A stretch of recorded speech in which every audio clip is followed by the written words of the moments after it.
Hi guys, welcome to our Foundations of Training Education talk. So we're going to be talking about a few things. If you've seen our first introduction to training, you've kind of got an understanding of what your training should be looking like. So in this one, we're wanting to go a little bit more in depth, understanding kind of a bit more what your program will look like, and just a bit more understanding of the movements and kind of things that are underpinning your training. So hopefully we'll answer a few more questions today. So a key thing we want to start with is reading your program. So there are some terms that some people might be quite familiar with, others might not be so familiar, but also it can be an opportunity to explain like why things are the way they are, and the importance of some maybe kind of seemingly unimportant things. So we're looking at reps. So repetition or reps is simply how many times you are performing a movement. So for example, if you're doing a bicep curl, so coming down and then coming up, the down and up is 1 repetition. So if you were doing 10 repetitions, that would be 10 lots of that movement.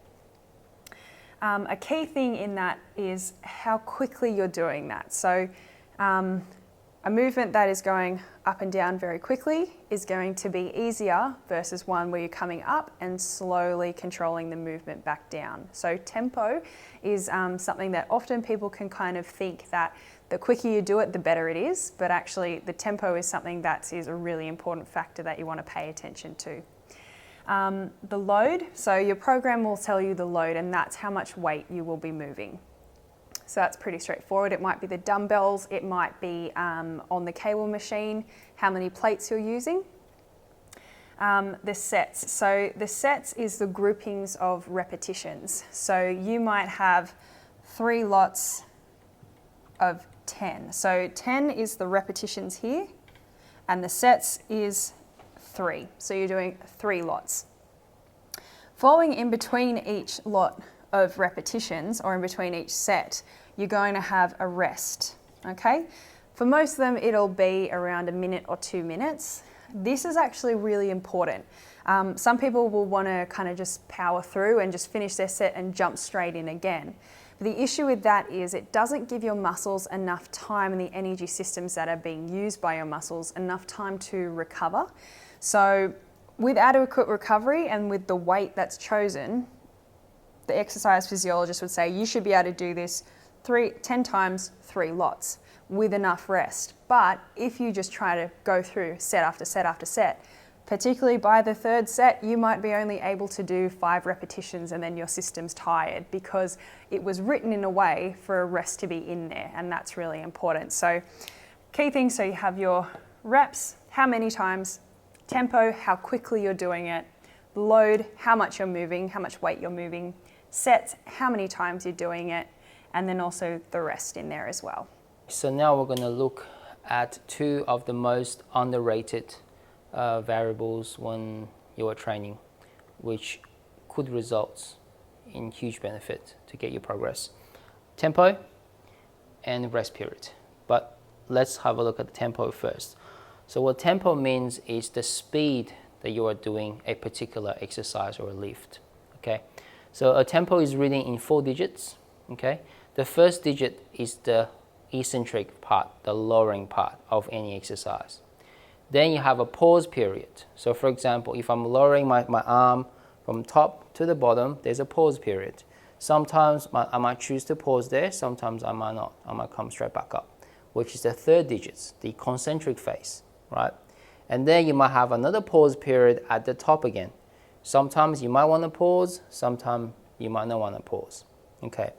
Now, what makes a tempo interesting is the longer the tempo, it gives you the longer time under tension, which is taxing for the muscle.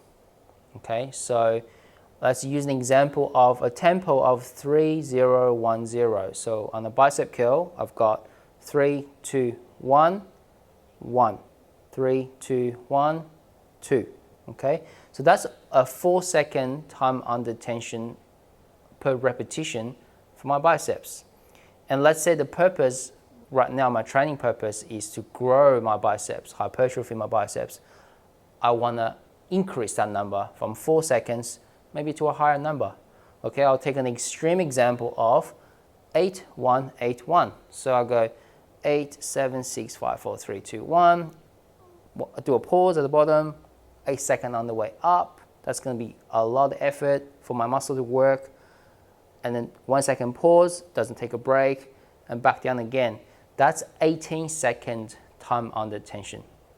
If you try that with a water bottle at home, you'll see the difference. You feel a difference instantly. The second option is way harder. Okay? Now, here's the interesting thing. Since you just did a set of 3010, which you think, yeah, it's moderately challenging, nothing too crazy, well, how long should you rest for? Let's say, most people think, oh, I want to rest for a long rest because, I deserve a longer break because you feel like you're a little bit puffed. You take a 2-minute rest. Now, 2 minutes in this case might be a little bit too long. If you took a 30-second rest to 45-second rest might be a bit more appropriate. However, if you did the same amount of weight or slightly lighter weight maybe at the 8181 tempo, at the 18-second time under tension for your muscle, you're going to be very fatigued on your arm, you're going to be pretty puffed, and you might want to take the 2-minute rest. Because if you took the 30-second rest, you might not be able to repeat that effort again. Okay? So when you're training in your program and you see a tempo of 3010, which is a 4-second time under tension, is usually a standard tempo that we use in Cancer Fit. And your rest period, you want a moderate rest, anywhere between 30 seconds to 60 seconds. If you see a advanced tempo like 8181 or a 3131 or a 5010, then you might consider taking a longer rest period. So the rest period should be adjusted accordingly to the tempo, and all this is adjusted accordingly to the load that you are lifting. Heavier weights, probably slightly higher tempo, and then moderate rest. And those are the variables can change from program to program, from session to session, and depending on you feel on the day, right? We might choose to keep you on the same weight, so one of the stimulus remains the same in terms of your strength, but we might reduce the tempo because you might come in today and you're really sore, you're really fatigued. We're going to decrease the training a little bit for you by just manipulating one thing, the tempo.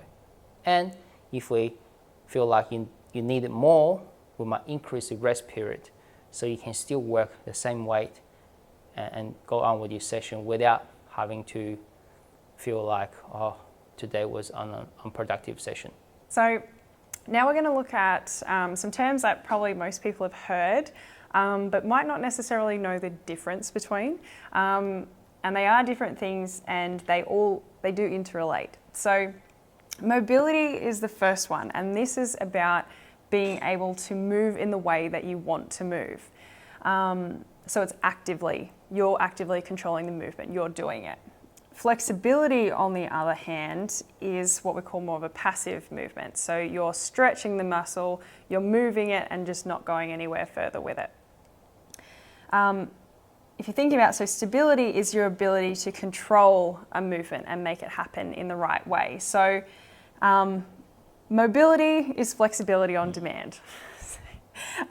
So you might have someone who is very flexible, so they can sit down and reach their toes, but when it comes to putting that movement, that flexibility into movement, into an actual exercise, they can't do it. And you kind of think, well, I can reach my toes, why can't I do this squat or something like that? It's because it might be that you don't have the stability. So you can make the movement happen, making the muscle can stretch that far, but in terms of coordinating that stretch into an actual movement, it doesn't have the stability to make it happen.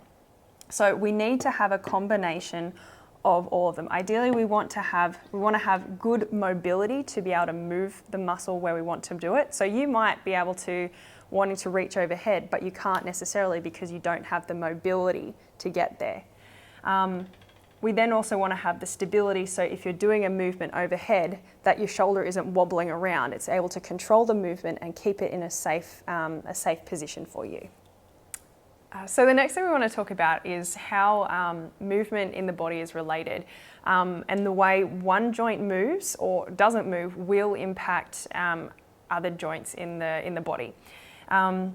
So for example, we have Bob here doing a very nice squat with the thumbs up. So as you can see, so here, so this is the ankle joint here. So your ankle joint is meant to have good mobility, so it should be able to move and control that movement. So here, as you can see, he's squatting down, his bottom's going backwards, he's got enough bending in the ankle here, and he's got enough bending in the hips here. So everything is moving the way it should, all right? Nothing's compensating for anything else, it's all moving well. What can happen though is sometimes we can have injuries or we can be stiff, and some joints might not move properly. So if we were to look at the example, what would happen if Bob's ankle was now quite stiff and wasn't able to move properly? The thing is, he could still do the squat, but the way that squat looked, and then also more importantly, the way the body would tolerate that squat long term would change.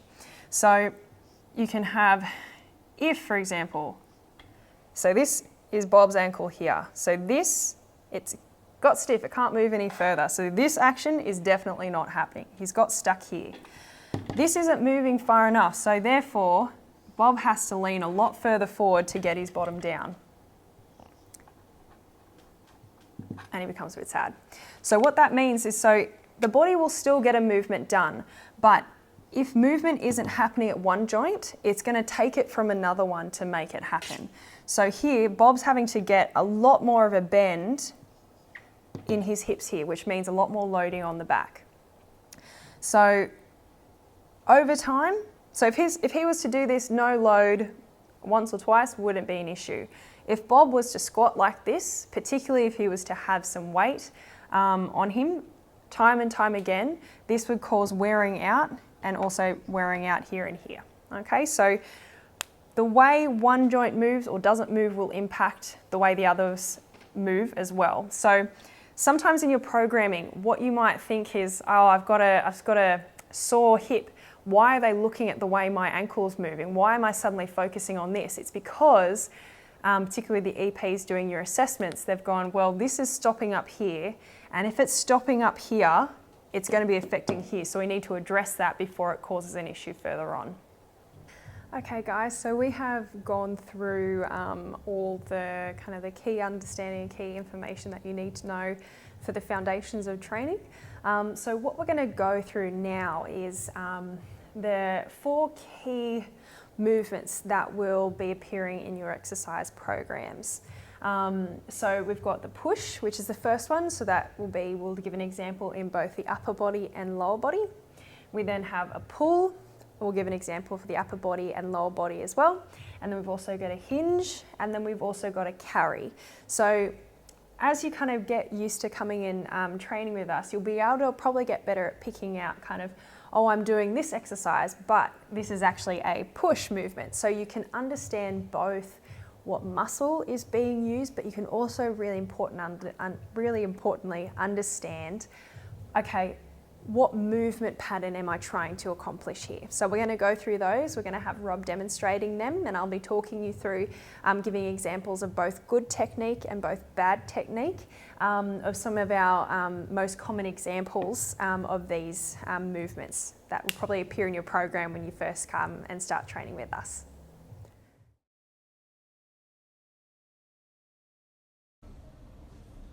So we've got Rob demonstrating the squat here. So his hips are leaning back and he's got his weight back towards his heels. The important thing here as well is that he's not folding forward with his body. So he's keeping his chest up nice and tall, looking forward. And it's a nice controlled movement.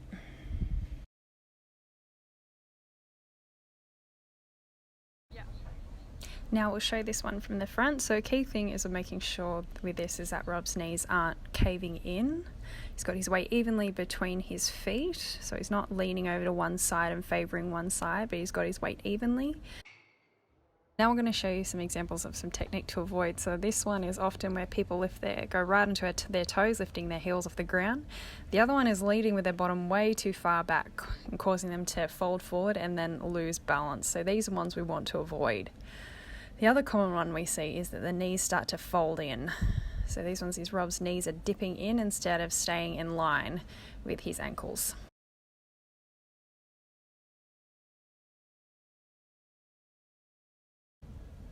So this one we're looking at good technique for the curl. So Rob's measuring up, so that just the top of above his knees is measuring up with the pad. He's leaning forward, grabbing hold, and he's also lifting his body just up a little bit. Now he's got his feet flat and he is driving up with his heels. So he's squeezing the back of his hamstrings and driving up with his heels. They're controlling the movement nice and smoothly. His hips stay flat down onto the mat there, and it's nice and smooth.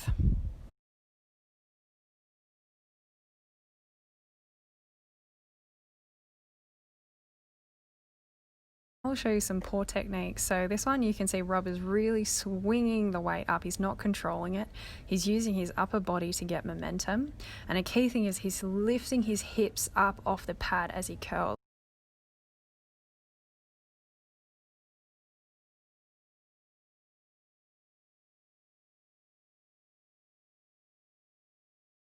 This one, so Rob pushes the weights up, they're ending up just directly up from his chest, not overhead or too far down. The movement's nice and smooth. His elbows don't completely lock out at the top. His core is still and his feet are planted nice and firmly. To avoid, so you can see as Rob pushes up, his head lifts up too, his shoulders around him, bring it up towards his ears. His elbows lock out, as you can see, quite strongly there, and it's not a controlled movement. The weights wobble around at the top.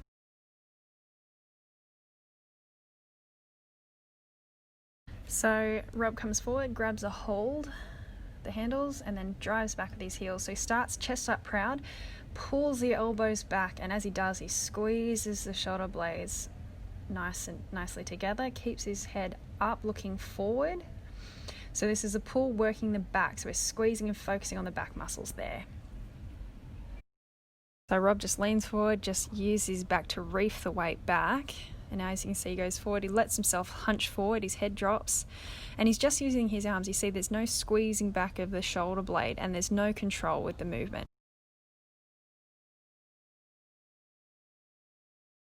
So key thing is, so the movement's coming from the hip, so 98% of the movement is coming from the hip here, and the knees soften just a little bit as Rob goes through the movement. So his hips start to drive back, weights through the heels, their weights stay nice and close, you can see, to the front of his shins. Now as he starts to come back up, he's going to drive through his heels and squeeze his glutes. You can see his back stays nice and straight and his shoulders stay back and his chest is proud. Bad from start to finish. So bends over with his back to get the weight, so completely loading the lower back. The weights swing out from his body, nowhere near his shins, and it's not controlled at all. So all the loading is going straight onto his back versus onto his hamstrings.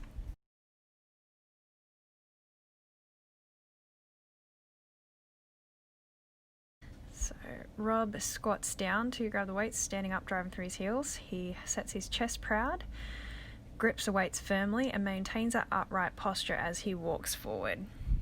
So Rob folds forward here, badly lowering the back. His shoulders stay rounded forward and his body's closed down. His hands are turned in, so his grip isn't great, and he's taking small shuffling steps forward, so the core isn't activated and his posture is really poor. We'd love, if you have any questions about this, to come and let us know. We really enjoy getting to talk more in depth with you guys and help you learn more. So my name's Bronte. I'm the experience coordinator here, so I'm also another touch point for you to ask any questions or if there's anything you're not sure of. So you can just email me if you would like to it's bronte@cancerfitaustralia.com.au, and we can also maybe sit down for a chat if you'd like to do that at some point.